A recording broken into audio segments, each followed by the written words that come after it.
Queridos irmãos e irmãs, na homilia da manhã eu fiz um comentário um pouco mais expositivo do texto do Evangelho da Santa Missa de hoje. E agora eu gostaria de fazer um comentário um pouco mais prático, um pouco mais voltado à prática do tesouro do cristianismo, que é o mandamento do ágape, o mandamento da caridade. E para isso eu vou comentar o Evangelho de trás para frente. Jesus começa falando sobre o primeiro mandamento, que é o de amar a Deus. E fala sobre o segundo mandamento, que é o segundo, que não deve substituir o primeiro, que não deve suplantar o primeiro, que não deve obscurecer o primeiro, mas que nasce do primeiro, que procede do primeiro, que se enraiza no primeiro. Porque se a caridade não for sobrenatural, não é caridade para o cristianismo. Se esse amor não é um amor teologal, não é um amor divino, não é uma maneira divina de amar, não é cristianismo. Queria pedir para aumentar um pouco o volume do microfone, para eu precisar colocar menos garganta. Ora, o que acontece é que o amor sobrenatural, o amor divino, é a quintessência da espiritualidade cristã. A espiritualidade cristã não está fundamentada sobre o terror, sobre o medo, sobre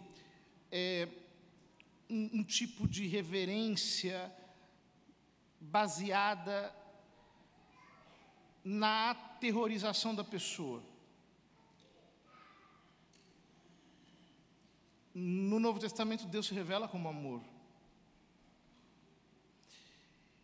E, portanto, isso demonstra muito do caráter dele. A prioridade dele é amar, e o que ele solicita de nós é amor. É interessante que, por exemplo, na segunda carta de São Pedro, quando ele apresenta uma espécie de escada de virtudes, essa escada começa pela fé e termina na caridade, no ágape. Mas ela passa, e é justamente a virtude que vem antes do ágape, do amor divino, pela virtude da filadelfia, é o que diz o texto grego. Filadelfia é o amor fraterno, é o amor ao próximo. E São João explica na sua primeira epístola algo que para nós é importante, porque ele diz: irmão, se alguém disser que ama a Deus e não ama o seu irmão, é mentiroso. Por quê? Se não ama o seu irmão a quem vê, como amará a Deus a quem não vê?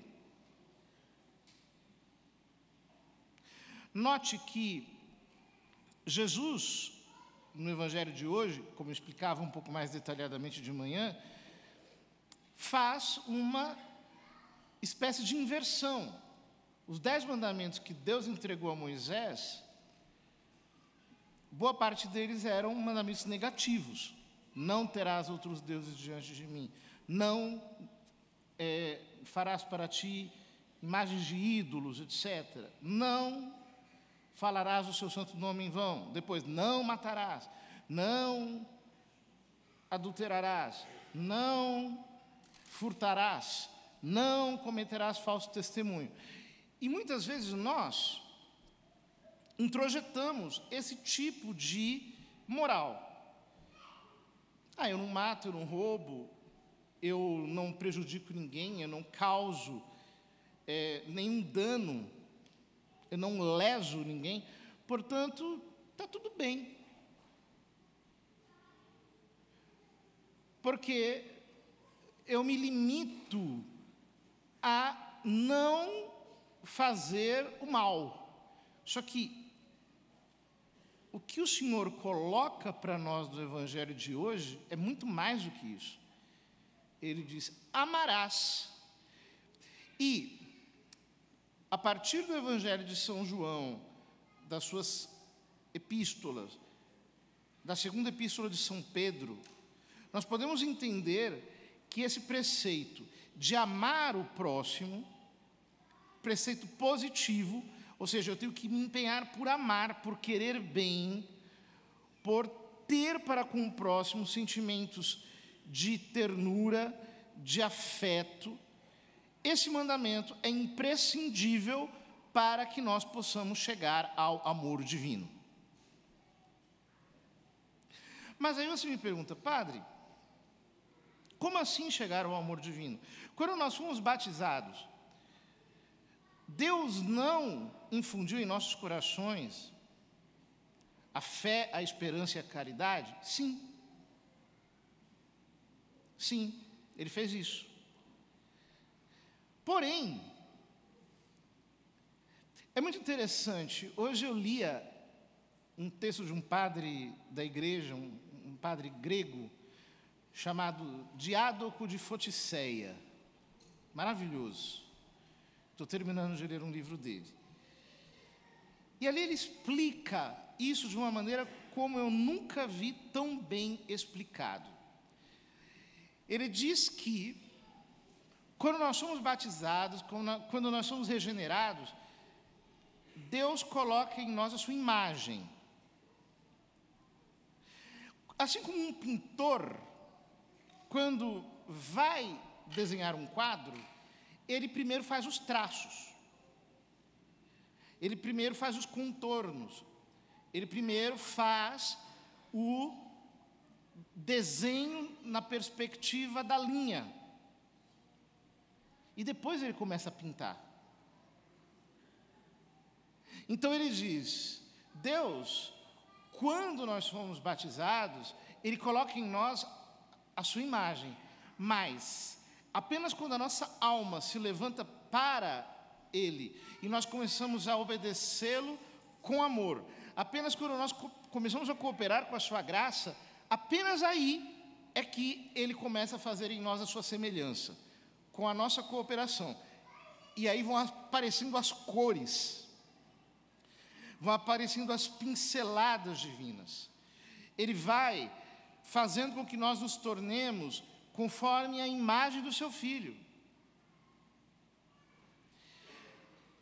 Ou seja, a caridade já está em nós, desde quando nós somos batizados e desde que não estejamos em pecado grave, porém, em germe, em semente. Ela precisa ser desenvolvida, nós precisamos fazer com que o nosso coração se torne amoroso. A caridade é uma espécie de licor dulcíssimo que o Senhor derrama em nossa alma. Mas se o nosso vaso interior está azedo, o licor talha. No Velho Testamento, Deus promete a Abraão que irá levá-lo a Canaã. É uma imagem da perfeição, da santidade, onde corre leite e mel. Leite e mel são imagem da caridade. Mas, se eu colocar leite e mel dentro de um jarro cheio de azedume, o leite estraga. Na hora. Naquele exato momento. Por isso eu preciso aprender a ser amoroso. E eu tenho que me exercitar nisso todo dia. O nosso problema é que nós fazemos com que o mandamento da caridade se torne apenas um mandamento negativo. Então, eu tenho que fazer um esforço para não odiar a pessoa. Peraí, é o contrário, eu tenho que fazer um esforço para amar. É um esforço positivo. Ah, mas fulano tem tanto defeito, fulano é tão chato, tem tantos limites. Pois é, você também.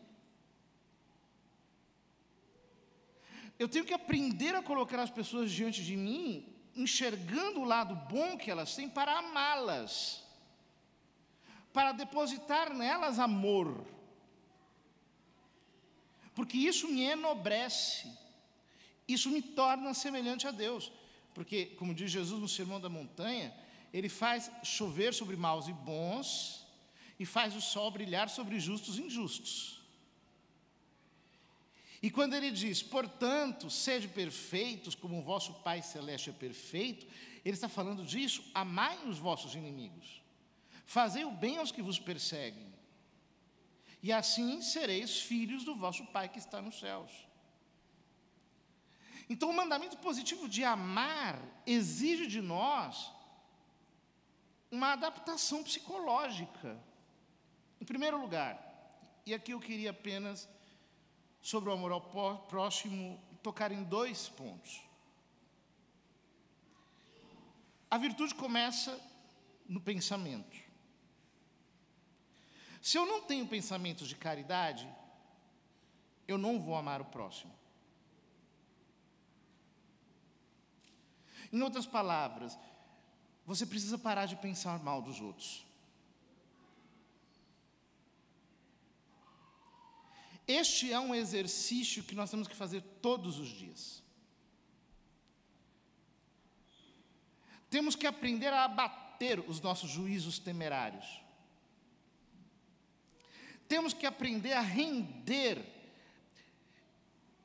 o nosso intelecto, a nossa razão, à caridade. Porque se nós ficamos o tempo todo julgando negativamente o próximo dentro da nossa mente, é impossível viver a caridade. É o que se conta de São Tomás de Aquino, que certa vez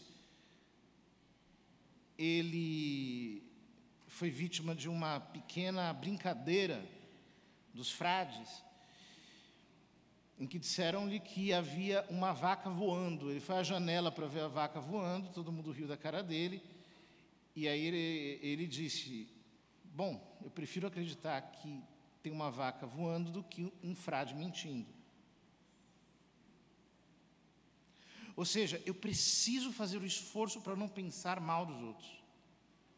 Brasileiro tem esse vício, ele sempre está tentando descobrir as intenções que estão por detrás das ações das pessoas.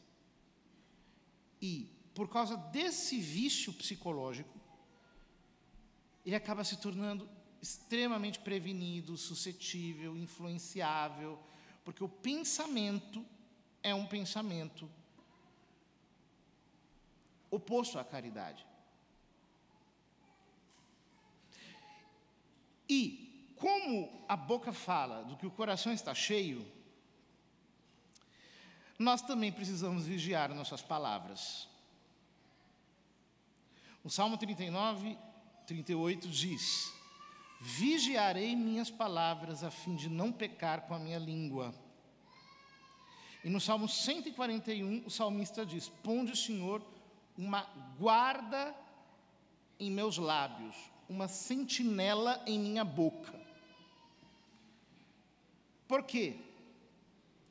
Muitas vezes nós temos um mau hábito de falar das pessoas. E às vezes esse mau hábito não é propriamente por malícia.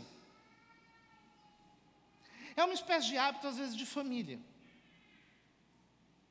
Em que você cresceu, por exemplo, na casa de alguém que gosta, todo mundo gosta de saber da vida dos outros, gosta de falar, gosta de criticar, gosta, sabe, fechou a porta, começa aquela ladainha de críticas, reparando no que os outros fizeram, e aquilo vira um mau hábito. Vira um mau hábito. É um hábito feio. Um hábito muito feio. de ficar falando mal dos outros. E tem gente que acha isso muito bonito até. Por incrível que pareça, eu conheço pessoas que têm esse tipo de defeito. Elas acham bonito falar dos outros, botar apelido nos outros, tirar sarro das pessoas, e falam, e fazem piada com os defeitos dos outros, e chegam e tal, e aquilo vira toda uma galhofa, né? Isso é contra a caridade. É um hábito ruim. E muito feio. É feio isso. E o pior é o seguinte, é que aquilo que sai da nossa boca, chega.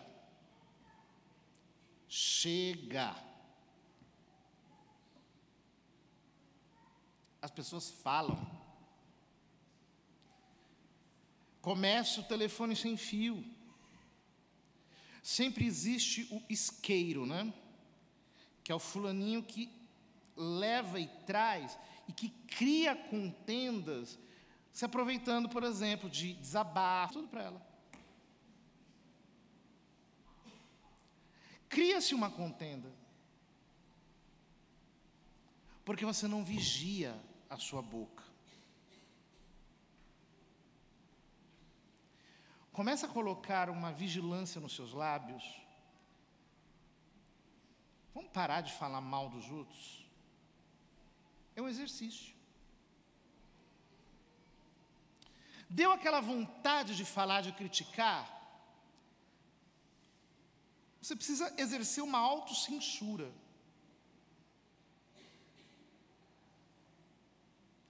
Precisa se reprimir. Não vou falar. Isso já começa no pensamento.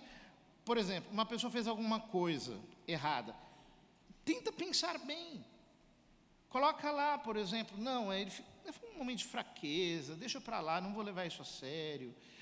Ou se não, não foi bem o que ele quis dizer, vamos levar por outro lado. Faz um exercício psicológico. Por quê? Esse vício de ficar falando. Eu vou dizer uma coisa, eu vou soar machista. Mas dane-se também, não tem problema. Faz parte da vida. Porque se esse vício é feio em mulher, em homem é insuportável. Homem falastrão, que fica falando, e fala de um para o outro, e quer saber, e tal, e sempre tem uma pontinha de coisa, e aquela novidadezinha, aquela coisa feia. Coisa feia, parece aquelas véias fofoqueiras, que fica falando de um para o outro, e não sei o quê, querendo saber. Não, nós, para praticarmos a caridade, nós temos que aprender a render o nosso juízo e a tomar muito cuidado com as nossas palavras.